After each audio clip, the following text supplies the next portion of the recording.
COVID-19 ಮತ್ತೆ ಭೀಕರವಾದಂಥ virus ಜ್ವರ ಬರುತ್ತೆ 2025ರಲ್ಲಿ ಎಂದು ಮಾಧ್ಯಮಗಳು ಪ್ರಚಾರವನ್ನು ಗಿಟ್ಟಿಸ್ತಾ ಇದೆ. ವಾಸ್ತವದಲ್ಲಿ ಇದು ಯಾವುದೂ ಆಗುವುದಿಲ್ಲ. ಪ್ರತಿಯೊಂದು ಕಾಲಘಟ್ಟದಲ್ಲಿ ಪ್ರಕೃತಿ ನಿಯಮ ಪ್ರಕಾರ ಚಳಿಗಾಲ ಬರುವಂತಹದ್ದು ಸಹಜ. ಈ ಕಾಲದಲ್ಲಿ ತಂಪು ವಾತಾವರಣ ಅಥವಾ ಮಾಯಿಶ್ಚರ್ ಇರುವಂಥದ್ದು ಸಹಜ. ಬೆಳಿಗ್ಗೆ ಹಾಗೂ ರಾತ್ರಿ ಹೊತ್ತಿನಲ್ಲಿ ತಂಪು ಹವೆ, ಮಧ್ಯಾಹ್ನದಲ್ಲಿ ಬಿಸಿಲು. ಅಂದರೆ ಇದು ವೈರಸ್ ಅಭಿವೃದ್ಧಿಗೆ, ಸಂತಾನಾಭಿವೃದ್ಧಿಗೆ, ಬೆಳವಣಿಗೆಗೆ ಸೂಕ್ತ ಕಾಲ. ಅರ್ಥಾತ್ ಸೆಕೆ ಕಾಲದಲ್ಲಿ ವೈರಾಣು ಅಭಿವೃದ್ಧಿ ಆಗುವುದಿಲ್ಲ. ವೈರಸ್ ಹಿಂದೆನೂ ಇತ್ತು, ಇಂದೂ ಇದೆ, ಮುಂದೆನೂ ಇರುತ್ತೆ. ಈ ಪೀಠಿಕೆ ನಾನು ಯಾಕೆ ಹಾಕಿದೆ ಎಂಬಂತಹ ವಿಚಾರ. ಕೋವಿಡ್-19 ಬಂದಾಗ ಸರ್ಕಾರ ಅಪ್ರಾಪ್ರಿಯೇಟ್ ಆ್ಯಕ್ಷನ್ ತೆಗೆಯದೇ ಇದ್ದುದರ ಪರಿಣಾಮವಾಗಿ ದೊಡ್ಡ ಗಂಡಾಂತರ ಒದಗಿದು ಬಂತು. ಆದರೆ ಇದು ಎಲ್ಲವೂ ಪ್ರಥಮವಾಗಿತ್ತು ಎನ್ನುವುದು ಕೂಡ ಇಲ್ಲಿ ಉಲ್ಲೇಖನೀಯ. ಜನ ಭಯಭೀತರಾಗಿದ್ದರು, ಭಯಭೀತರನ್ನಾಗಿ ಗೊಳಿಸಲಾಯಿತು ಎನ್ನುವುದು ಕೂಡ ಅಷ್ಟೇ ಸತ್ಯ. ಆದರೆ ಈಗ ಬಂದಿರುವಂಥ HMPV ಅಂದರೆ ಹ್ಯೂಮನ್ ಮೆಟಾನ್ಯೂಮೋ ವೈರಸ್, ಇದು ಶ್ವಾಸಕೋಶಕ್ಕೆ ಬರುವಂತಹ ವೈರಾಣು.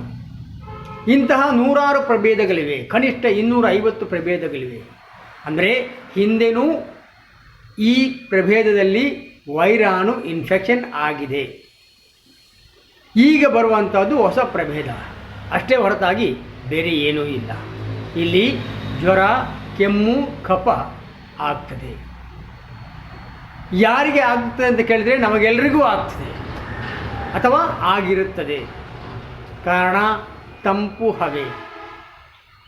ಜಾಸ್ತಿ ಯಾರಿಗೆ ಆಗ್ತದೆ ಅಂತ ಕೇಳಿದರೆ 0 to 5 years and more than 65 years. ಇಲ್ಲಿ ಇಮ್ಯುನಿಟಿ ಪವರ್ ಕಡಿಮೆ ಇರುತ್ತದೆ, ಆ ಕಾರಣಕ್ಕಾಗಿ ಅದು ಆಗ್ತದೆ.